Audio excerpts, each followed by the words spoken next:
আসসালামু আলাইকুম my lovely viewers, welcome back to my channel. This is Shamim Akhtar. Shamima's cookbook থেকে আরও একটি ভিন্নধর্মী রেসিপি নিয়ে হাজির হয়ে গেলাম। আজকে আমি তৈরি করে দেখাবো একদম ডিফারেন্ট একটি ভিন্নধর্মী রেসিপি, আর সেটি হচ্ছে কচুরমুখী দিয়ে ডিম রান্না। আর আশা করছি আমার আজকের রেসিপিটি আপনাদের কাছে অনেক ভালো লাগবে। তো চলুন শুরু করা যাক। তো প্রথমে আমরা এখানে হাফ কেজি পরিমাণ কচুরমুখী জাস্ট আমি এইভাবে সিলকাটাকে ছিলে মাঝখান থেকে দুই ভাগ করে নিয়েছি। এখন আমি এখানে পরিমাণ মতো পানি দিয়ে সামান্য পরিমাণ লবণ এবং হলুদ গুঁড়ো দিয়ে এটাকে একটু জাস্ট সিদ্ধ করে নিয়ে নিব। মানে আমরা এটাকে একটু ভাপিয়ে নিব। আমি একটা বলক আসার পরে আমি এখন এই কচুরমুখীটাকে নামিয়ে একটা স্ট্রেনারে ছেঁকে নেব। এটা সিদ্ধ করার কোনো প্রয়োজন নেই, জাস্ট আমরা এটাকে একটু ভাপিয়ে নেওয়া আর কি। তো এখন আমরা এটাকে চুলা থেকে নামিয়ে ছেঁকে নিয়ে নিচ্ছি। চুলাইতে আমি একটি কড়াই বসিয়ে দিলাম, দিয়ে দিচ্ছি 1 টেবিল চামচ পরিমাণ সয়াবিন তেল। এর মধ্যে সামান্য পরিমাণ লবণ এবং হলুদ গুঁড়া দিয়ে দিচ্ছি। এখন আমরা আগে থেকে সিদ্ধ করে নিয়েছি, আমি আজকে এখানে 5টি ডিম দিয়ে এই কচুরমুখীটা রান্না করব। তো আমি এই ডিমগুলোকে আগে থেকে সিদ্ধ করে সিলকাটাকে ছিলে নিয়েছি। এখন আমরা জাস্ট তেলের মধ্যে একটু ফ্রাই করে নিব। মানে খুব বেশি এটাকে ফ্রাই করব না, একটু হালকা করে ফ্রাই করে নিয়ে নিচ্ছি। ডিমগুলো ফ্রাই করে নেওয়া হয়ে গিয়েছে। এখন আমরা তেল থেকে এগুলোকে একটু উঠিয়ে নিয়ে নিচ্ছি। এটা কিন্তু খুব বেশি ফ্রাই করা যাবে না, তা না হলে ডিমগুলো কিন্তু শক্ত হয়ে যাবে। তো একটু হালকা করে ফ্রাই করে নিয়ে নিলাম। সেই একই তেলে আমি এখানে আরও 2 টেবিল চামচ পরিমাণ সয়াবিন তেল দিয়ে দিচ্ছি।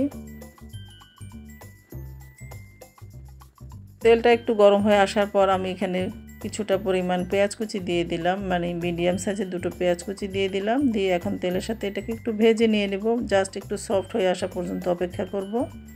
তো এখানে একটি টিপস আপনাদের সাথে শেয়ার করছি। পেঁয়াজগুলো সফট হয়ে আসার জন্য আমরা এখানে এই রেসিপিতে যতটুকু পরিমাণ লবণ ইউজ করব ঠিক সেই মতে লবণটা আমি এখানে দিয়ে দিলাম। মানে ততটুকুই লবণ আমি এই পেঁয়াজের মধ্যে দিয়ে দিলাম। এতে করে হবে কি, পেঁয়াজগুলো খুব তাড়াতাড়ি সফট হয়ে আসবে।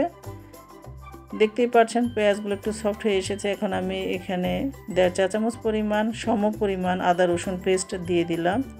দিয়ে তেলের সাথে এটাকে একটু ভেজে নেব যেন এর র ফ্লেভারটা পুরোপুরি চলে যায়। তারপর আমি এখানে 1 টিস্পুনের মতো জিরা পেস্ট দিয়ে দিলাম। দিয়ে আবার সব কিছু একটু ভেজে নিয়ে নিচ্ছি। আপনারা চাইলে এখানে জিরা গুঁড়োটাও দিয়ে দিতে পারেন 1 টিস্পুন পরিমাণ। আমার হাতের কাছে জিরা পেস্টটা ছিল তাই আমি দিয়ে দিলাম। তারপর 1 টিস্পুন দিয়ে দিলাম লাল মরিচের গুঁড়া, 1 টিস্পুন দিয়ে দিয়েছি হলুদ গুঁড়া, আর 1 টিস্পুন দিয়ে দিলাম ধনিয়া গুঁড়া। আর সামান্য পরিমাণ পানি অ্যাড করে দিলাম। যেহেতু আমি আগে লবণ এখানে ইউজ করেছি তাই আমি এখানে কোনো প্রকার লবণ দিইনি। এখন আমরা ভালো মতো মশলাটাকে কষিয়ে নিয়ে নিচ্ছি। তো মশলাটা যখন ভালো মতো কষিয়ে নেওয়া হবে, তেলটা উপরে উঠে এসেছে দেখতেই পাচ্ছেন। এখন আমরা আগে থেকে ছেঁকে নেওয়া সেই কচুরমুখীগুলো দিয়ে দিলাম, যেগুলো আমি সামান্য পরিমাণ হলুদ এবং লবণ দিয়ে ভাপিয়ে নিয়েছি। তো এখন আমরা এটাকে ঢাকনা দিয়ে ঢেকে ভালো মতো কষিয়ে নেব, মানে 2-3 মিনিটের মতো এটাকে কষিয়ে নেব। এই জন্য আমরা ঢাকা দিয়ে দিলাম। তো কিছুক্ষণ ফিরে আসলাম, তারপর আবার ঢাকনাটাকে তুলে নিয়ে ভালো মতো এটাকে কষিয়ে নিয়ে নিচ্ছি। আর মশলার সাথে এটাকে একটু চুলার আঁচটাকে মিডিয়ামে রেখে 3 থেকে 4 মিনিটের মতো আমরা কষিয়ে নিয়ে নিলাম। তারপরে আমি এখানে পরিমাণ মতো পানিটা অ্যাড করে দিলাম। আপনারা ঝোল কতটুকু রাখবেন সেই অনুপাতে কিন্তু এখানে পানিটা অ্যাড করে দিবেন। পানিটা অ্যাড করে দিয়ে ভালো মতো নেড়েছি। এখন আমরা এটাকে ঢেকে রেখে দিচ্ছি। ফিরে আসছি আমরা 5 মিনিট পর। 5 মিনিট পর ফিরে আসলাম, ঢাকনাটাকে তুলে নিয়ে নিচ্ছি। তারপর আবার এটাকে আলতো হাতে নেড়ে চেড়ে মিশিয়ে নিয়ে সে আগে থেকে ভেজে রাখা ডিমগুলো আমি এখানে দিয়ে দিব।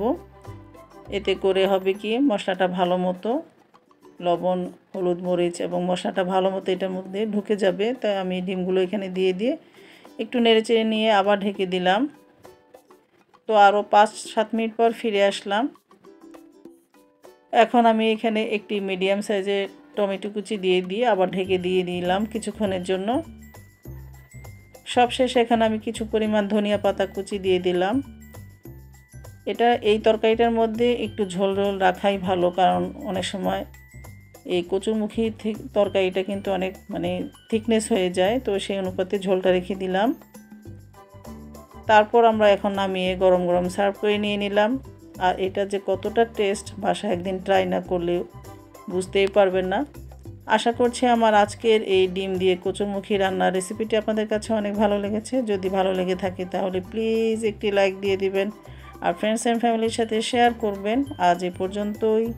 সবাই ভালো থাকবেন, সুস্থ থাকবেন। আল্লাহ হাফেজ।